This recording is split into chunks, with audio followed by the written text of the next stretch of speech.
The late Ohio sun dripped a sickly orange light over Ainsley, painting the historic downtown in a deceptive warmth.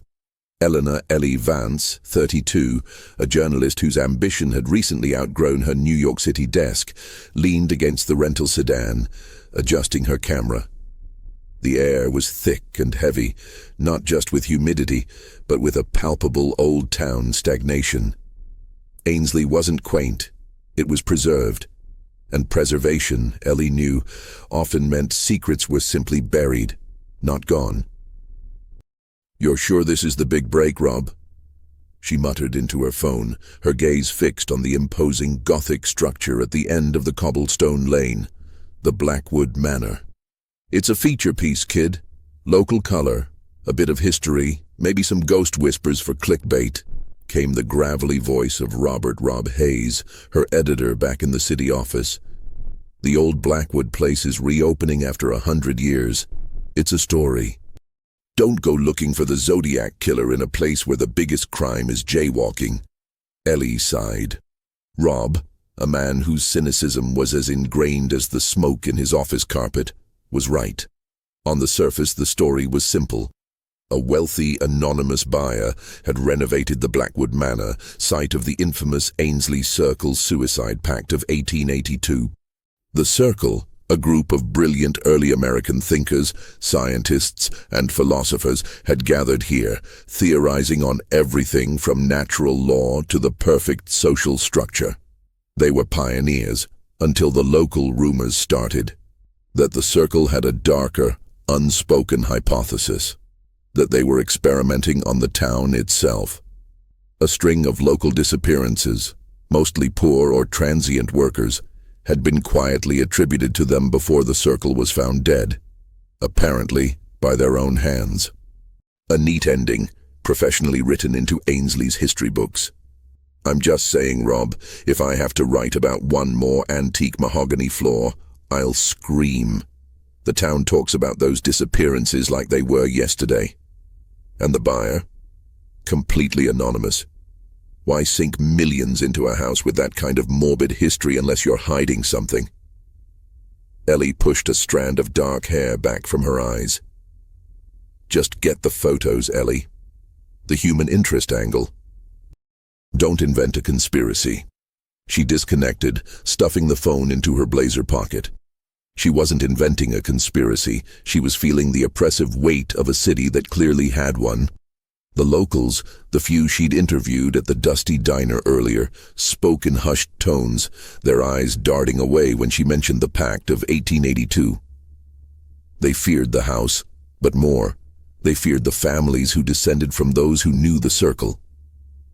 The names that ran the city, the judges, the mayors, the bank owners. The security guard, a middle-aged man with weary eyes, checked her press credentials. "Welcome, ma'am. Just stick to the ground floor and the gardens. The rest is off limits. Personal property." The interior of Blackwood Manor was a mausoleum of wealth and silence. The renovation was impeccable, too perfect. The air conditioning was cold, sterile, a modern intrusion trying to wash away the centuries of decay and the scent of fear. As she photographed a beautifully restored library, her eye caught an anomaly. A section of wainscoting near the grand marble fireplace seemed subtly misaligned, a fraction of an inch off the otherwise flawless pattern. She checked the hallway.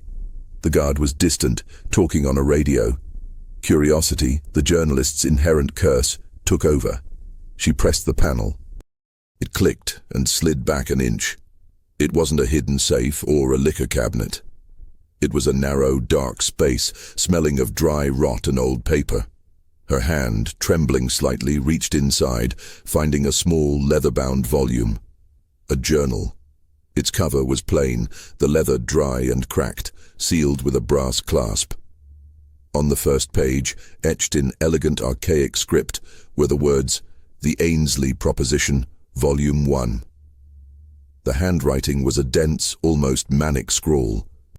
But more importantly, it wasn't English. It was a cipher, a complex set of symbols and mathematical equations interspersed with Latin phrases. Ellie's heart hammered against her ribs. This was more than a feature piece. This was the source, untouched for 100 years, hidden by the very people who created the legend of the Suicide Pact. The Circle had been recording something they needed to keep secret, not just from the town, but from history itself. The experiments might have been real. She quickly tucked the journal into her camera bag, a heavy, cold weight against her side. Her hands were shaking. She had broken the primary rule of journalism, do not trespass. But she had also confirmed her deepest suspicion. The story was a lie.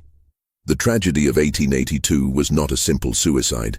It was the endpoint of a deliberate, calculated campaign of terror. A game played by men who thought themselves gods.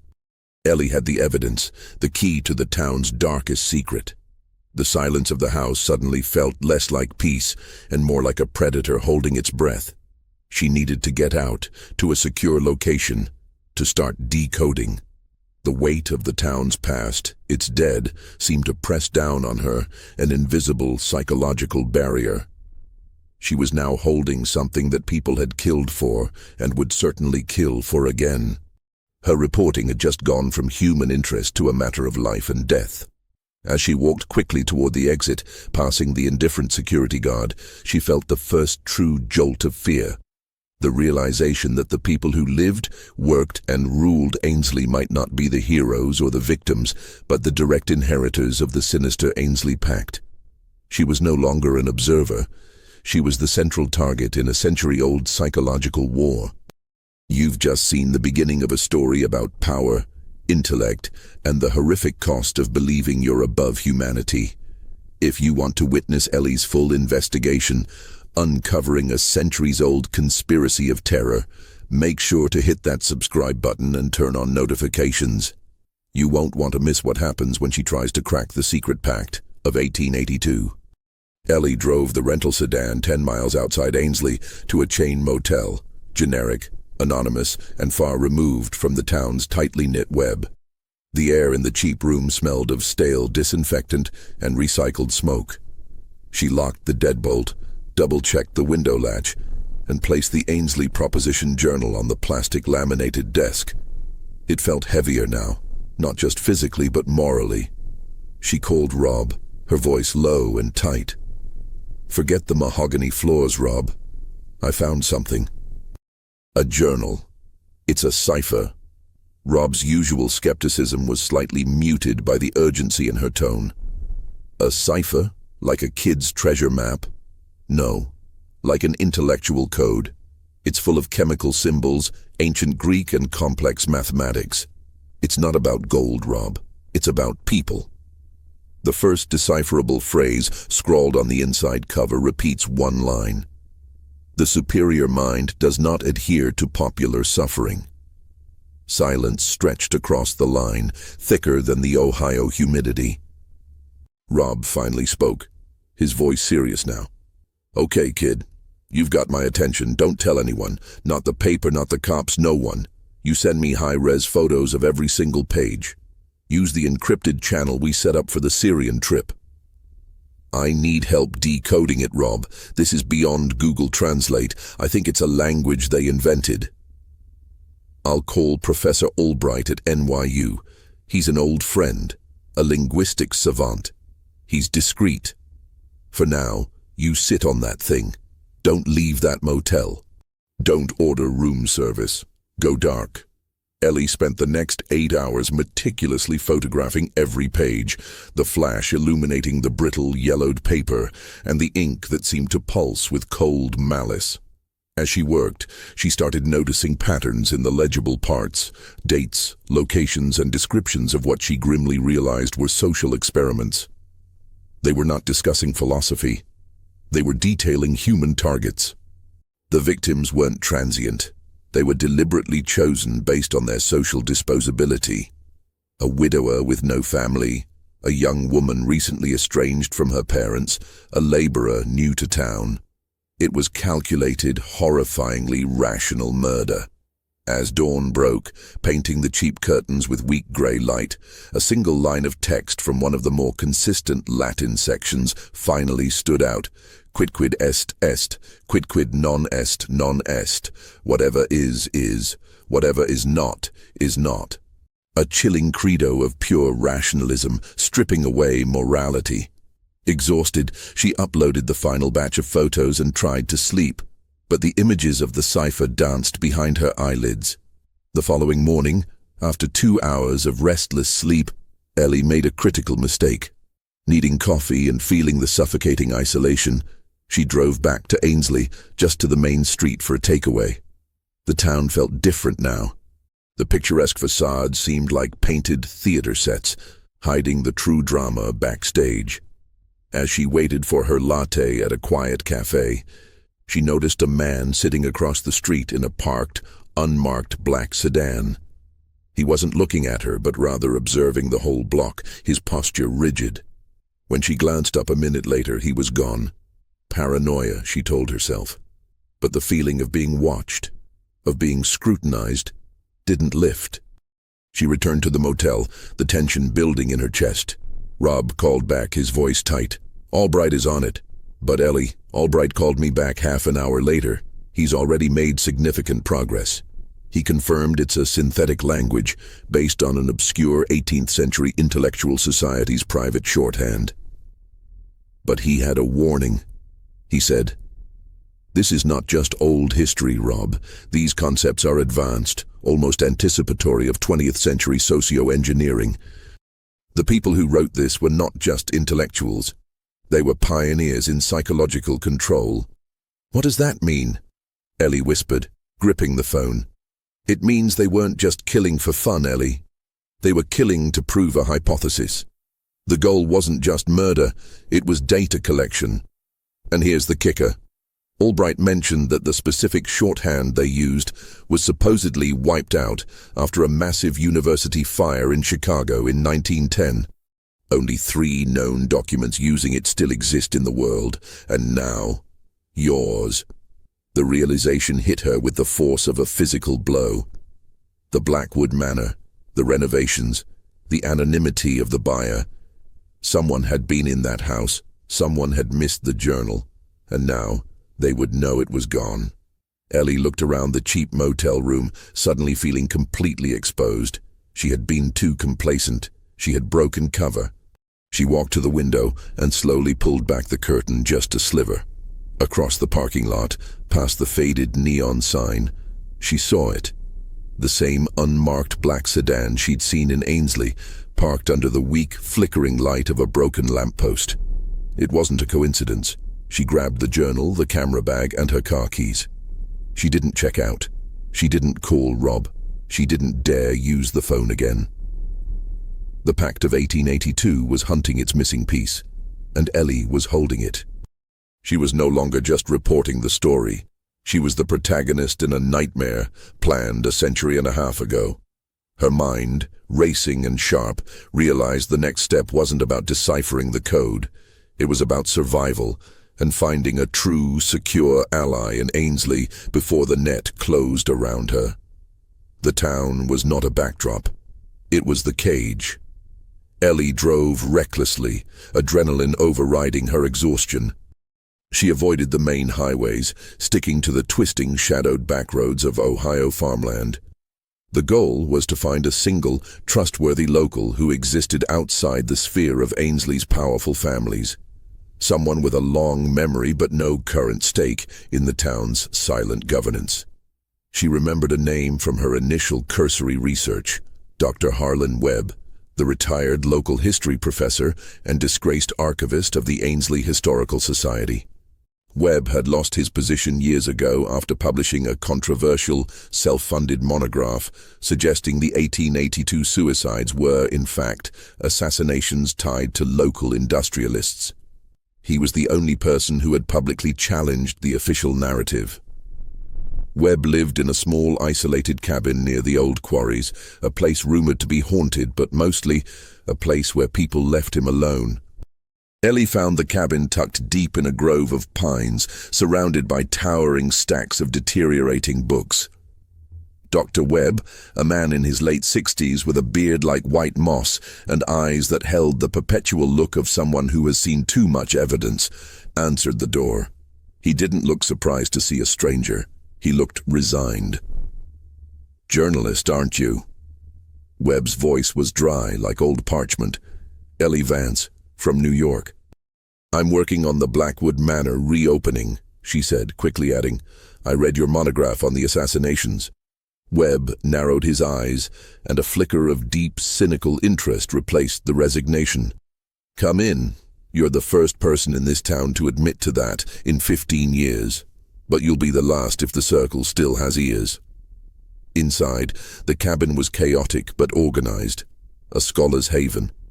Ellie laid the leather journal on a cluttered table, the sight of the cipher immediately silencing the old historian. The Ainsley proposition, Webb breathed, touching the cover with the reverence of an archaeologist finding a priceless artifact. I always believed there had to be a primary source. This confirms everything.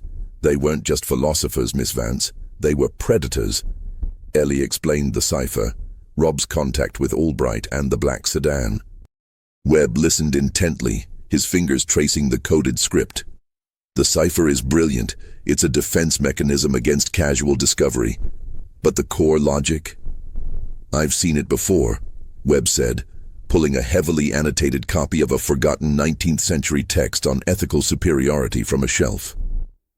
The circle believed in a social Darwinism so severe it made Nietzsche look like a humanitarian. They believed that by eliminating the social ballast, the weak, the unproductive, they were not committing murder but performing a necessary civic function to accelerate societal evolution. He looked up at Ellie, his expression grave. They didn't just kill for fun, Miss Vance. They were building a database. They documented the methods of removal, the community response, the police inquiries, the public grief. They wanted to know the exact point at which the populace stops noticing the missing people and simply adjusts to the loss. But who killed them? Ellie asked, her throat tight. The official story is the suicide pact. A lie, perpetuated to protect one person.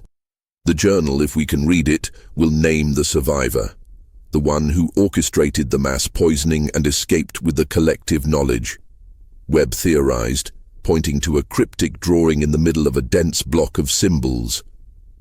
The one who founded the new circle. Suddenly, a loud, sharp rap echoed on the cabin door. They both froze. Webb moved with surprising speed, extinguishing the oil lamp and pulling Ellie behind a curtain that separated the living space from a small, dark kitchen. It's a long way out here, Miss Vance. No one comes up that road unannounced, especially not them. Webb's eyes were wide with genuine fear. The lineage, the families who inherited their ideology and their network. They are Ainsley. The rapping repeated, more insistent, followed by a calm, educated voice. Dr. Webb, my name is Mr. Elias Thorne.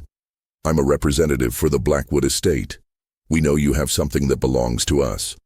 Ellie recognized the name. Thorne was the CEO of Ainsley's largest investment firm, a name synonymous with local political and economic power. He wasn't just a representative, he was one of the men who ran the town. Webb whispered fiercely into Ellie's ear, he won't leave. And he won't call the police. That's not their method. He wants a quiet retrieval. There's a back exit, a narrow path to the quarry. Go, take the journal. I'll buy you time. The world needs to see this. Ellie hesitated. Leaving the old man felt like signing his death warrant. Go, Webb hissed, pushing her toward the small, rickety door. I'm already a footnote in this town's history. You can be the headline. With a nod of desperate thanks, Ellie slipped out the back, the heavy journal clutched to her chest. As she scrambled down the steep, overgrown path toward the dark, abandoned quarry, she heard the heavy crash of the cabin door being forced open, followed by a sickening silence that was far more terrifying than a scream. She realized the pact wasn't just historical. It was a thriving current entity, and they had just found out she held the key to their entire century-long operation.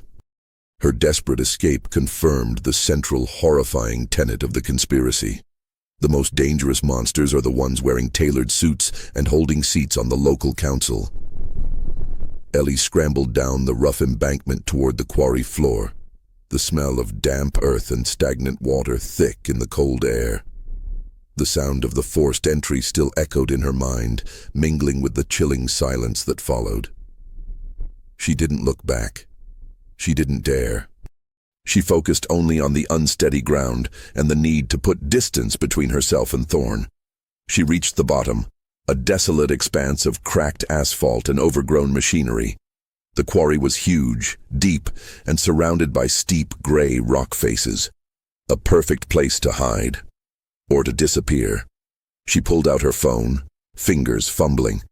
She had to call Rob, but she needed to be absolutely sure she was safe from immediate pursuit. She found a discarded cement pipe large enough to crouch inside and slid in. The cold, rough concrete a small comfort.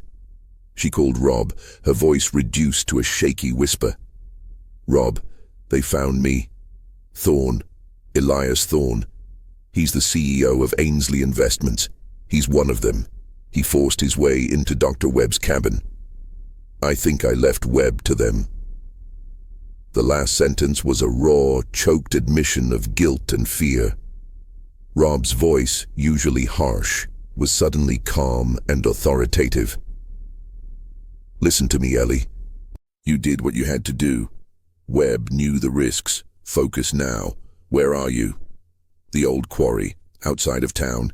I have the journal. Thorne said it belongs to the Blackwood estate."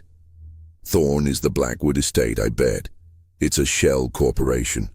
Albright has made a breakthrough, Ellie. He decoded the list of the original Circle members, and he also got a partial translation of the end entry in 1882. It names the survivor, the assassin." Ellie held her breath, the cold concrete pressing against her back. "Who, Rob? Give me a name." The survivor was named Arthur Finch. He was the youngest member, the mathematician, the one who designed the cipher. He faked his death and disappeared. But here's the crucial part, Ellie. Albright found a line that says Finch was entrusted with the continuity protocol. He was tasked with ensuring the proposition was carried on through bloodline or ideological adoption. The words, bloodline or ideological adoption, sent a tremor of chilling realization through Ellie. This wasn't just a club. It was a lineage. The rich, powerful families of Ainsley were not just benefiting from the Circle's actions. They were the Circle. We need to find out who Thorne is connected to, Rob. Who in Ainsley descended from Arthur Finch, or who has adopted his protocol.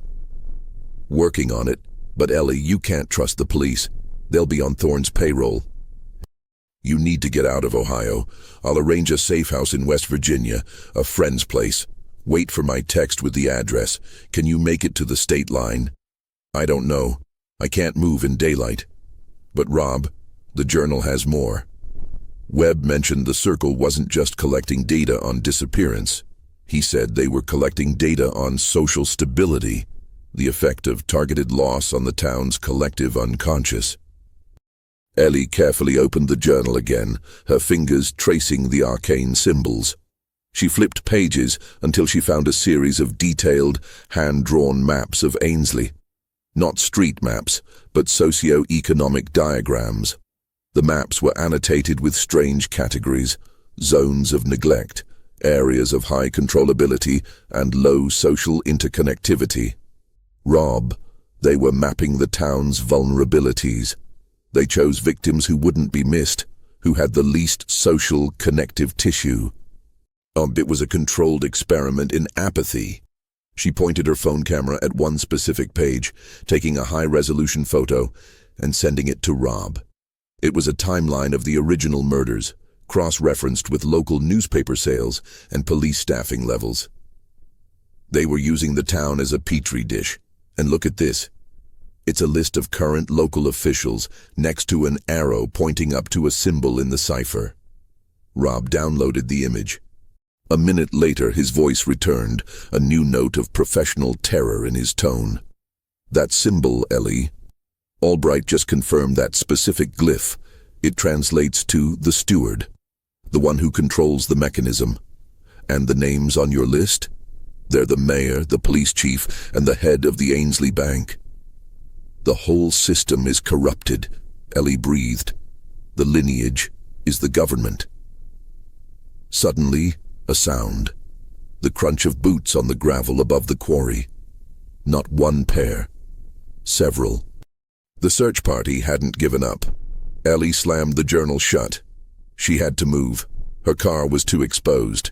She would have to go on foot, through the rough terrain, abandoning her vehicle for now. As she crawled out of the pipe, she saw them. 3 dark figures spread out along the ridge, silhouetted against the weak midday sun. One of them pointed down toward her car.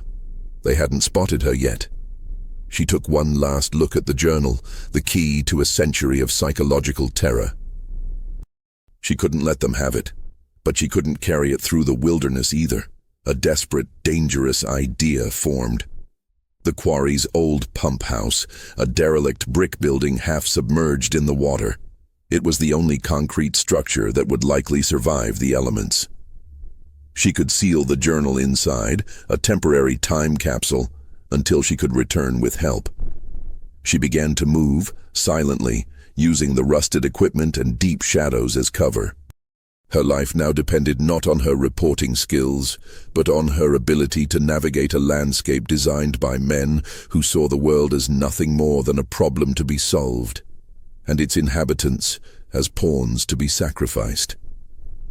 Her mind raced, not just about escaping, but about the terrifying scope of the continuity protocol, a network of intellectual predators hidden in plain sight, testing the very limits of societal breakdown.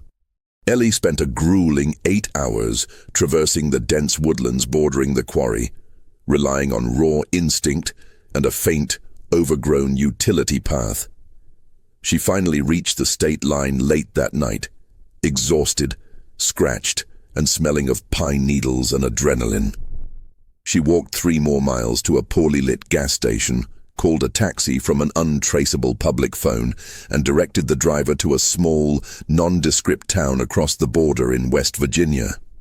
Rob had sent the safe house address, a simple cabin owned by his former military correspondent friend, Maria Sanchez, who was currently overseas.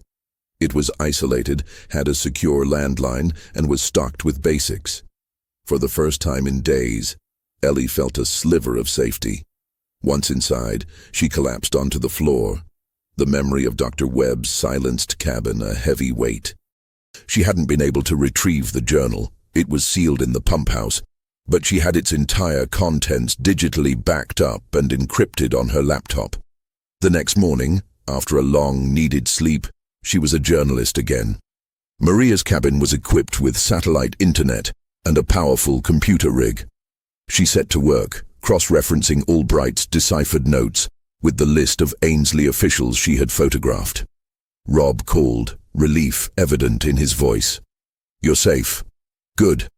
Maria's place is soundproofed and off-grid. Now the bad news. Webb is gone.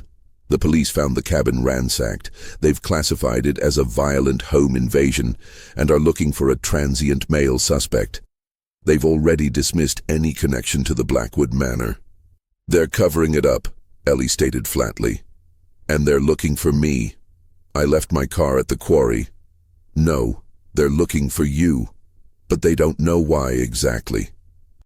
They've found your rental car and your papers in Ainsley. They've put out an APB on you for questioning related to a misdemeanor theft from the manor, a classic misdirection. They can't mention the journal publicly, but they can legally detain you. We need a name, Rob. I need to find the Finch descendant or the chief adopter of the protocol. That's the steward." Rob paused. "I used my contacts, the really deep ones. There's a powerful, almost legendary political family in Ainsley, the Hartwells. They've held the mayor's office or the chief of police position almost continuously since the 1930s. Their current patriarch is Senator George Hartwell, a man with a reputation for being untouchable." Ellie pulled up the photo she'd taken of the current officials list. Next to the symbol for the steward, the police chief listed was Daniel Hartwell. The police chief is a Hartwell, Rob. The whole family is likely running the protocol. Senator Hartwell is probably the ringleader. Suddenly, the encrypted message service on her laptop chimed. It was Albright. He sent a short, urgent message. Final page translated, 1882. Finch's exit strategy was funded by a single entity. The name is not code. It is GH. Check public record for matching initials. The escape was not planned by Finch alone. It was an investment. G.H. George Hartwell. The senator's father, or perhaps his grandfather, was the man who funded Arthur Finch's escape and the establishment of the continuity protocol. Rob. The name G.H. is in the journal. It's the financier of the whole cover-up. It points straight to the Hartwell family. Ellie knew what she had to do. They couldn't go to the press yet. The local papers were compromised, and a national expose without the physical journal would be suicide. They needed an inside source, someone close to the Hartwell family who could confirm their current operations, their modern experiments. She started digging into Senator Hartwell's public records, looking for weakness. She found a complex web of shell companies, all leading back to Ainsley Investments, Elias Thorne's company. She was hitting a political and financial wall. Then she found a small, almost forgotten detail in a local charity newsletter.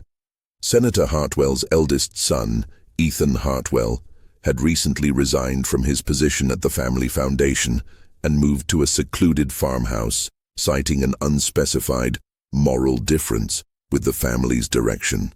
A moral difference. In a family that had been executing a psychological control experiment on their town for over a century. Rob, I think I found our weakness. The senator's son, Ethan Hartwell.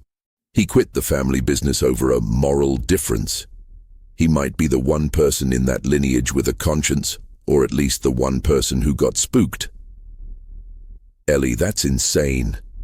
You're going to approach the son of the most powerful man in Ohio, a man who is likely responsible for multiple disappearances? Rob argued, his voice full of genuine alarm. I have to, Rob. He's the only access point we have to what they're doing now. The journal tells us what they did. Ethan can tell us how they're doing it today. The protocol is still running. We need to know what the modern experiment is. I have the digital data and I need a witness. It's a risk, but it's the only realistic move left. Ellie packed a small bag. She was going back to Ainsley, not to hide, but to initiate the confrontation. She was moving from the role of an investigator to an active operative, using the Hartwells' own fractured family structure against them. The psychological terror of the circle had always relied on their victims being socially isolated. Ethan Hartwell was the one isolated member of the circle itself. Ellie returned to Ainsley late that evening, taking the same back roads, this time with a heightened sense of caution. She left her car miles outside the town limits and approached Ethan Hartwell's farmhouse on foot. It was a rustic, isolated property, a quiet rebellion against the grandeur of the main Hartwell estate. She found Ethan sitting on the porch, a figure hunched in the gloom, nursing a cup of something hot. He was younger than she expected, mid-30s, but carried the perpetual weariness of a man who had been fighting a losing battle for a long time. Ellie stepped out of the shadows. Mr. Hartwell, my name is Ellie Vance. I'm a journalist. I need to talk to you about your family's foundation, specifically the events of 1882. Ethan didn't jump. He didn't even turn his head immediately. He just slowly lifted his gaze. His eyes were cold, calculating, but etched with profound guilt. You should leave, Miss Vance, Ethan said, his voice flat. The Foundation is a philanthropic organization. The events of 1882 are a sensationalized local myth. You're wasting your time, and you're putting yourself in danger.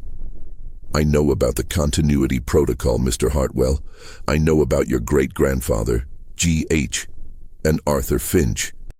I know about the Ainsley proposition and the social experiments your ancestors conducted. Ellie took a calculated risk, dropping key words. And I know you left because you couldn't be a part of what they're doing now. Ethan finally stood, his posture tensing, the cup rattling slightly as he placed it down. I don't know what you're talking about. My father, the senator, is a good man. The foundation does excellent work. Your father's foundation is funding the construction of the new, low-income housing project on the outskirts of town, in the area your ancestors' map called the Zone of High Controllability. It's a closed-loop community, cut off from the city's resources. What's the new experiment, Ethan? Testing the effects of deliberate resource deprivation on a community's psychological stability, using poverty as a weapon. Ellie pulled out her laptop, opened the heavily encrypted file, and presented him with the single image of the socio-economic map, the areas marked high controllability, precisely matching the new construction sites.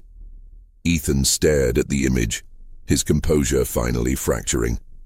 His face went pale, his denial dissolving into shock and shame. Where did you get this? It doesn't matter.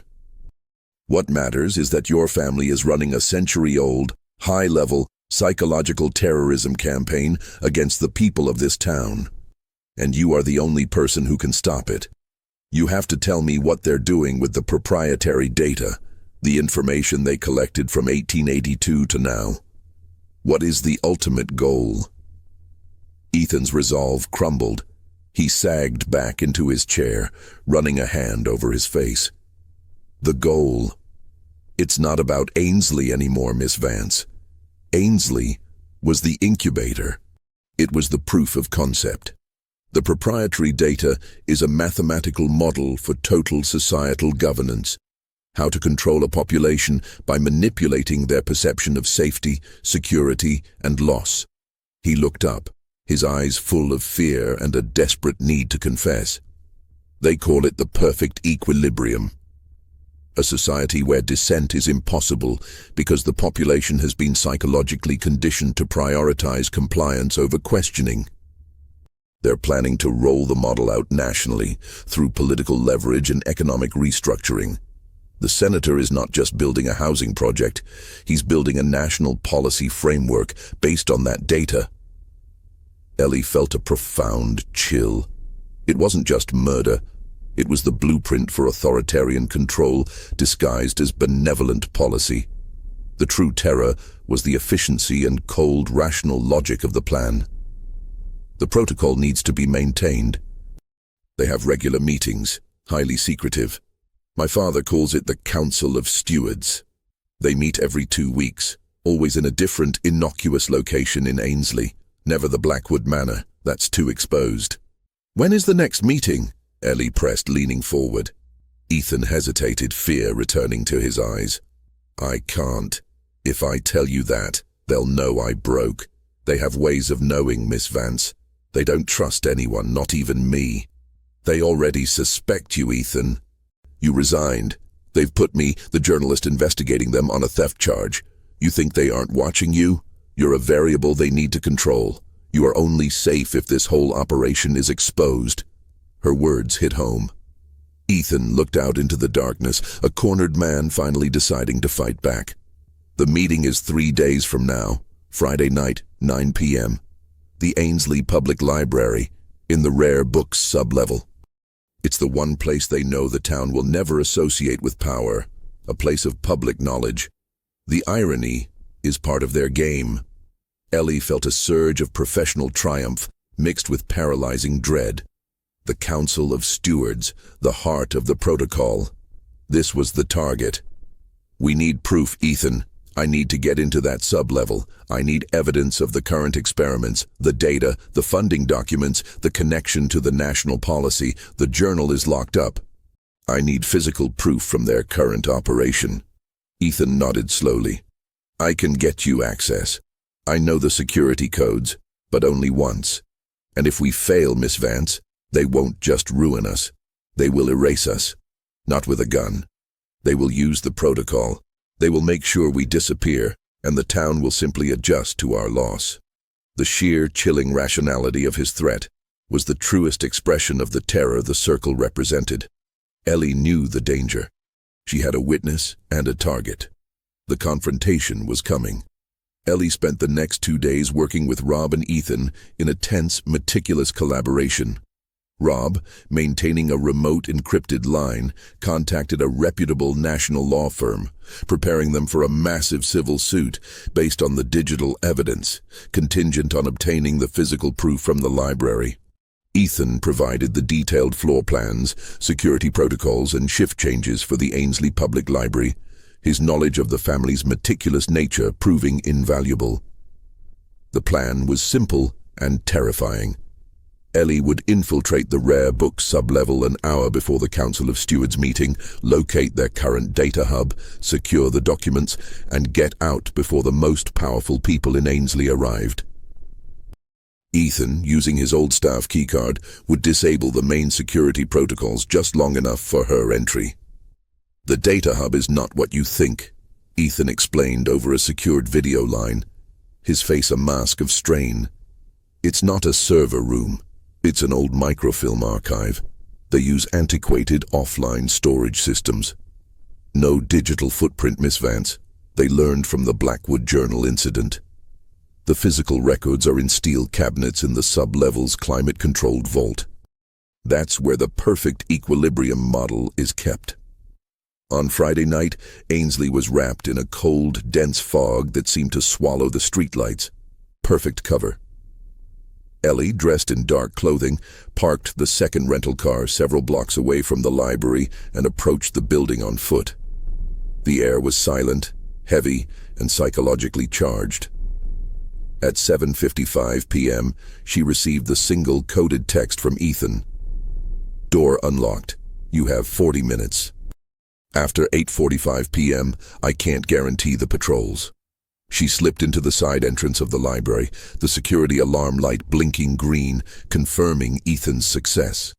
The interior was vast, dark, and filled with the smell of old paper and dust. She moved through the main aisles, her flashlight a weak beam cutting through the oppressive silence, finally finding the unmarked steel door leading to the sub-level.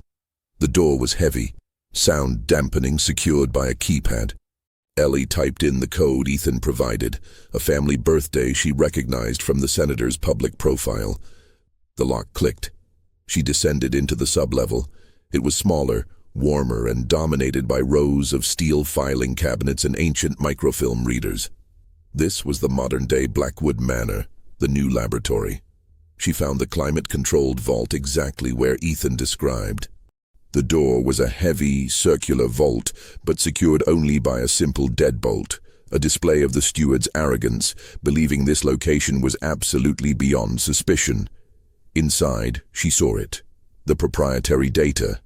Cabinets labeled not by Dewey Decimal numbers, but by chilling coded categories. Subject pool metrics, predictive social apathy indices, and equilibrium stress tests. Ellie didn't hesitate. She located the most recent folders, labeled simply Ainsley 2024-2025 Controlled Deficiency. She started photographing every single document, policy drafts, complex socio-economic models, and most chillingly, the names of the families in the new housing project, their movements and health statistics being meticulously tracked and analyzed. The modern victims of the protocol. The evidence was irrefutable. One document, a national policy paper titled The Hartwell Doctrine for Sustainable Stability, provided the final, concrete link. It was a thinly veiled proposal to implement the perfect equilibrium model nationwide, using federal funding to create controlled, resource-dependent communities under the guise of welfare reform. Ellie had what she came for.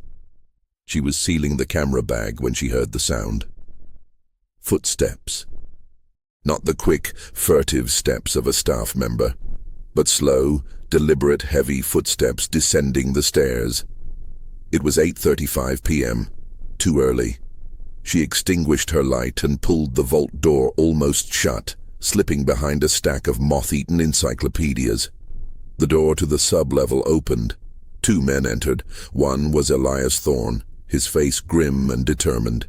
The other was a taller, older man, Senator George Hartwell, the steward himself. "Ethan has been compromised," Hartwell said, his voice calm, educated, and chillingly devoid of emotion. His security code was used moments ago. I knew he was weak. Thorne spat, looking around the room, his eyes scanning the shadows. The minute he left the Foundation, he became a variable. Hartwell walked directly to the vault. The data is all that matters, Thorne. We will proceed with the council meeting. They must know the severity of the threat. The journalist is here, or she was. We missed her at the quarry, but she must have the digital copies. She must be neutralized now. He turned, facing the vault, just feet from Ellie's hiding spot. He was so close she could smell the expensive cologne and the scent of old money. Daniel is securing the library perimeter, Hartwell continued, referring to the police chief, his son. If she is still inside, she is trapped. I want the digital copies secured, Thorne. And the journalist, I want her discredited first. The public must believe she is psychologically unstable. The evidence, even if she leaks it, must appear to be the ravings of a disturbed mind. That is the protocol, Thorne. Don't leave a crime scene. Leave a psychological profile. The true horror of the protocol hit Ellie with a cold wave. They didn't use violence initially. They used manipulation. They used the victim's own mind against them. The psychological terror was the weapon. She had to get out. But the exit was blocked. The council was arriving, and they knew she was there. Ellie is trapped with the head of the century-old conspiracy, Senator Hartwell, and his accomplice. She has the evidence, but they have the entire city locked down. If you want to see how she escapes this impossible situation and finds a way to use the evidence to destroy the continuity protocol, don't forget to subscribe and like the video. The most terrifying secrets are about to be revealed. Ellie's mind raced, a cold, clinical focus descending despite the paralyzing fear. She was trapped in the inner sanctum of the conspiracy, just feet from the men who ran it. She needed a diversion, a distraction that would buy her the critical seconds to use the one unsecured route Ethan had mentioned, the rarely used loading dock elevator in the rear of the sublevel. She noticed a small, heavy metal waste bin near the vault door, likely used for incinerating obsolete paper.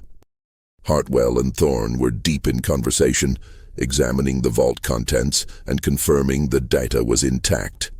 Now, Ellie reached out, grabbed the waste bin, and hurled it with all her strength against the main shelving unit on the opposite side of the room. The crash was deafening in the silence, followed by the metallic clatter of the bin and the cascade of dozens of heavy, antique book volumes tumbling to the floor. What was that? Thorne shouted, spinning around, reaching inside his jacket. "The loading dock!" Hartwell barked, instantly recognizing the direction. "She's going for the rear exit. Thorne, stop her!" Ellie didn't wait. She bolted from behind the shelves, sprinting low toward the far wall.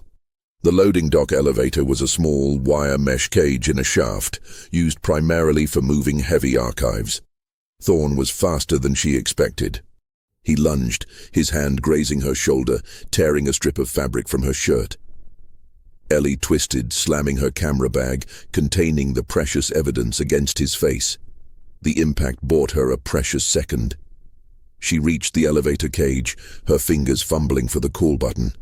Hartwell, meanwhile, had reached the main sub-level door and was shouting into his phone.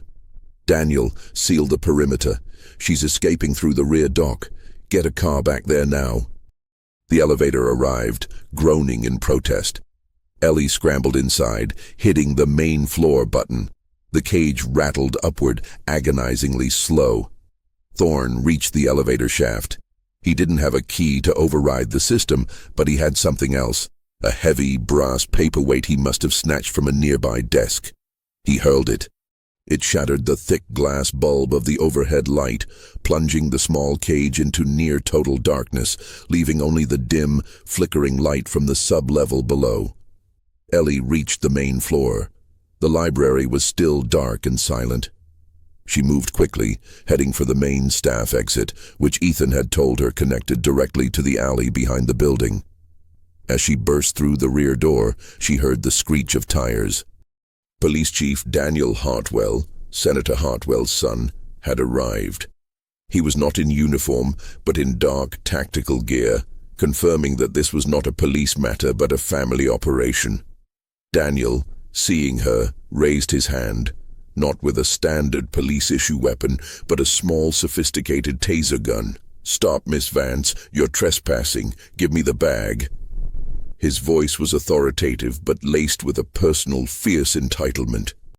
Ellie saw a narrow gap between the chief's unmarked SUV and a dumpster. She sprinted for it, putting the vehicle between herself and the chief. The chief fired.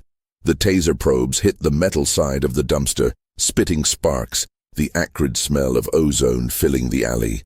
She was out of the alley and onto the street, running blind in the dense, shrouding fog. She headed away from her car, knowing they would be watching that area. She needed to lose the chief on foot. Ellie cut through a small, historic public park, using the heavy stone monuments and thick hedges for cover. The silence of the fog-shrouded night was constantly broken by the sound of the chief's heavy, rapid footsteps behind her. She reached a main intersection, a place the Hartwells likely thought was safe and under surveillance. She stopped, calculating her next move. She couldn't outrun him and she couldn't fight him. A sudden, sharp beam of headlights cut through the fog. A car swerved, braking hard right beside her. The passenger door flew open. "Get in, Ellie, hurry!" It was Ethan Hartwell. He hadn't just provided the distraction, he had positioned himself as the extraction point. Ellie didn't hesitate. She dove into the passenger seat. Ethan slammed the door and accelerated, peeling out just as Chief Hartwell rounded the corner, shouting in frustration. "He's compromised." Daniel's voice carried through the fog. "They're together. Go after them." Ethan drove with calculated speed, avoiding the main arteries and sticking to the residential streets. He was using his intimate knowledge of Ainsley's blind spots against his own family. "They'll have a tracker on me," Ethan said, his knuckles white on the steering wheel. "I know their methods. We need to ditch this car and get to a neutral zone. My father will have the entire county police force looking for the journalist and the disgraced son." "I have the proof, Ethan," Ellie managed, clutching the camera bag. "The documents, the Hartwell doctrine. It's all here, but they're using the police. We can't go to the local press or the local FBI field office. We go to the one person they can't touch. The one person who has a proven record of being outside their political sphere," Ethan declared, checking his rearview mirror, his breathing ragged. "We go to Rob's friend, the professor. Albright. He's connected to National Security Academia. They won't risk touching a tenured professor at NYU. He is the ultimate safe harbor." The plan shifted dramatically. They weren't just fleeing Ainsley. They were launching a full-scale national confrontation. The Circle had underestimated the human element. The one journalist who wouldn't quit, and the one family member who finally broke the pact. Ellie looked back at the receding fog that concealed Ainsley. The small, peaceful town was no longer a backdrop, but the staging ground for a vast, chilling plot of control, orchestrated by the very individuals sworn to protect it. They had escaped the initial trap, but the game was now a high-stakes, cross-country psychological pursuit. Ethan drove them non-stop, abandoning his car near a truck stop hours away and securing a battered old pickup truck with cash he had stashed away for an emergency. They reached New York City 48 hours later, exhausted and operating on pure adrenaline and the desperate hope that Professor Albright's academic sanctuary would hold. Albright, a frail man with a brilliant mind, met them in a secured lecture hall on the NYU campus, the national press documents spread out on a massive mahogany table. "This is extraordinary, Miss Vance, and terrifying," Albright murmured, his eyes scanning the Hartwell doctrine. The sheer cold logic of it. Using social apathy as a metric for control. It's a brilliant, monstrous application of 19th century intellectual theory. Ellie laid out the hard copy evidence alongside the digital photos of the 1882 journal. Ethan sat silently, watching his family's century-long conspiracy unfold under the harsh light of the lecture hall. The national law firm is ready to file the injunction and the civil suit, Rob announced via a secure video link. But we need one more thing, Ellie. We need the final, irrefutable link. We need to prove that the proprietary data, the 100 years of data collected in Ainsley, is directly derived from the 1882 proposition. Albright pointed to a complex algorithm on the Hartwell doctrine. This is the core of their perfect equilibrium model. It calculates the necessary resource restriction to induce controlled compliance. It's an advanced formula. But the core symbols used to label the variables, they are identical to the cipher from the 1882 journal. So the old document is the Rosetta Stone, Ellie realized. The old journal doesn't just name the assassin, it holds the key to translating their current operational language.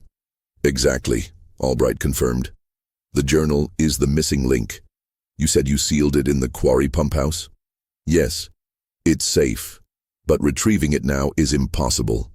The Ainsley police are looking for me everywhere, and the Hartwells will have the quarry on lockdown. Ethan spoke for the first time in hours, his voice low and firm. I can get it. My family's estate backs right up to the quarry's private access road.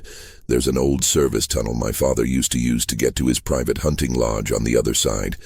It surfaces near the pump house. That's too dangerous, Ethan. It's a suicide run, Ellie protested. It's my responsibility, Miss Vance. I need to retrieve the key to my family's sin. This is the only way I can genuinely break the pact. Ethan left an hour later, taking the train south, armed only with his intimate knowledge of the Hartwell estate's hidden pathways and a deep resolve. Ellie and Albright worked through the night, preparing the final submission for the national media expose and the legal injunction.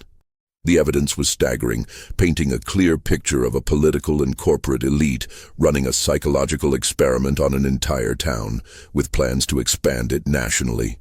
In the pre-dawn hours, a simple text message arrived on Albright's secure line. Got it. Heading north. Meet me at the first safe zone.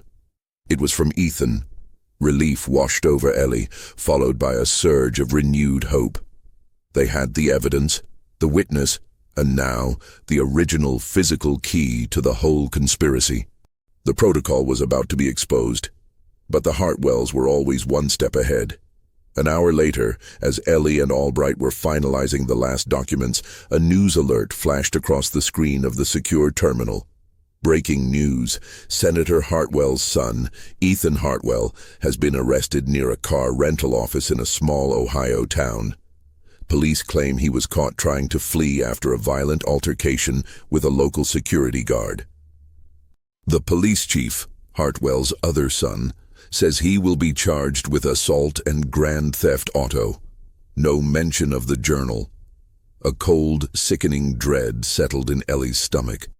They hadn't just arrested him, they had discredited him using the protocol's classic method, turning him into a transient suspect, a psychologically unreliable witness. But the final, brutal twist arrived a moment later. A new text message came through, a series of numbers and symbols. It was the cipher itself. It wasn't from Ethan, it was from an unknown number. Albright, reading the symbols, turned pale. It's the cipher, but it's personalized. It's a message from the steward. He quickly translated the short, chilling message. A debt has been paid. The protocol is inviolate. The physical key is now safe. The journalist's digital copy is noted. Expect no one to believe a story that relies on the testimony of a convicted, unstable traitor. Hartwell will always win.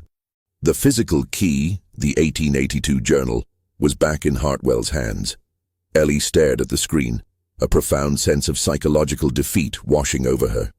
She realized the truth of the betrayal. The Hartwells had been tracking Ethan all along, allowing him to retrieve the journal, knowing he would lead them directly to it. Ethan was not just a traitor to his family, he was a pawn in their final, brilliant and devastating maneuver. He had delivered the only physical evidence they needed to keep locked away. They had everything Ellie needed to prove her case digitally, but the physical source, the one item that would instantly dispel doubt, was gone. The Hartwells had won the first round. They had secured the evidence and neutralized the key witness by destroying his credibility. The full, chilling power of the protocol had just been demonstrated. Ellie and Rob, with Professor Albright's help, spent the next frantic 48 hours executing the final devastating play. The physical journal was gone, but the digital evidence, the photos of the 1882 cipher, the full text of the Hartwell Doctrine, the financial documents linking Elias Thorne and Senator Hartwell, and the socio-economic maps, was enough for a strategic strike.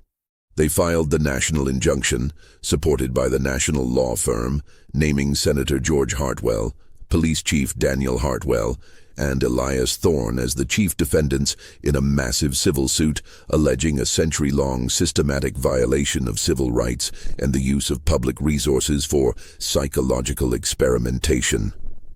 The fallout was immediate, but controlled. The national media, presented with the full scope of the documents, ran the story.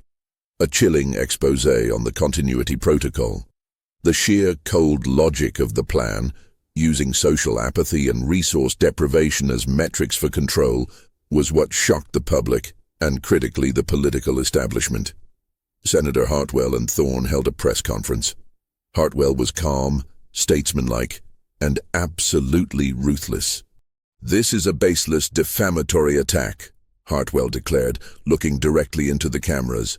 "It is based on stolen, heavily manipulated documents and the ravings of a disgraced, unstable journalist, Ellie Vance, who is currently wanted for multiple misdemeanors and a clear pattern of paranoid behavior. It relies on the testimony of my troubled son, Ethan, who is now in custody for violent crime and who suffers from long-term documented mental illness." He then played his final brilliant card. He presented a pristine, leather-bound volume to the camera. The alleged secret journal from 1882 was recovered from the criminal Ethan Hartwell. "We have had it authenticated. It is not a code of murder. It is a harmless philosophical treatise written in an obscure academic shorthand, detailing harmless, hypothetical social constructs. The cipher is simply a footnote index." The reporter has simply misinterpreted philosophical speculation as criminal conspiracy. Without the ability to translate the document in real time, and with the official narrative now in place, a respected senator versus a criminalized journalist and a mentally ill witness, public opinion fractured. The protocol had successfully inoculated itself. Ellie watched the press conference from the security of Albright's lecture hall. She was furious, but also impressed by the chilling effectiveness of the psychological warfare. They hadn't refuted the evidence. They had discredited the messenger. Rob, on the secured line, gave the final assessment. "The injunction is holding, Ellie. It's frozen the Hartwell Doctrine national policy for now, but the civil suit will take years. The town of Ainsley is in chaos.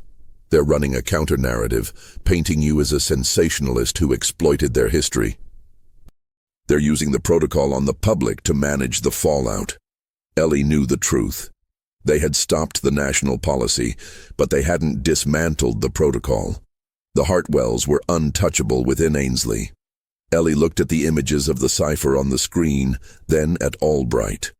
"We didn't beat them, Professor. We only forced them to retreat." Albright, whose eyes now held a deep respect for the power of the conspiracy they had faced, nodded. "You exposed them, Miss Vance. You created a permanent record. That is a victory in itself. The truth is now in the public domain. It is no longer just a secret in the Hartwell Library." Ellie looked at the digital photos of the 1882 journal, the Ainsley Proposition. The final full-page translation Albright had secured hours before Ethan's arrest was projected on the screen. It was Arthur Finch's final triumphant conclusion. The true measure of control is not the body count, but the collective public's willingness to disregard the evidence. The superior mind does not fear exposure. It masters the narrative. The protocol is built not on murder, but on apathy. We are safe, not because we are unseen, but because we are unbelievable. The terror wasn't in the conspiracy, but in the truth of that statement. The protocol had survived because the average person, psychologically conditioned to prioritize their own comfort and compliance, would choose to believe the senator's calm denial over the journalist's terrifying truth. Ellie Vance, now an international figure, but officially a wanted misdemeanor thief and unstable personality, knew her life in journalism was over. But she also knew the story was not. She closed her laptop, gathering the evidence. They think they've won by controlling the narrative, but they left the digital core exposed. The documents are public, and the fight is now a war of attrition. The fear is real, but now people have the blueprints. Her final thought, sharp and clear, was for the people of Ainsley, the ongoing, unknowing subjects of the protocol. The only way to truly defeat the Hartwells wasn't through the law, but by breaking the apathy they had cultivated for over a century. Ellie walked out of the NYU lecture hall, the cold air of New York a stark contrast to the oppressive psychological atmosphere of Ainsley. She was discredited, on the run, and deeply wounded by the betrayal. But she was alive, and the truth was out. The secret pact of 1882 had shattered an America, but the echo of its terrible logic would now resonate for the world to hear, a constant chilling reminder that the most insidious forms of terror are the ones hidden in plain sight, codified in policy, and accepted by a society conditioned to look away.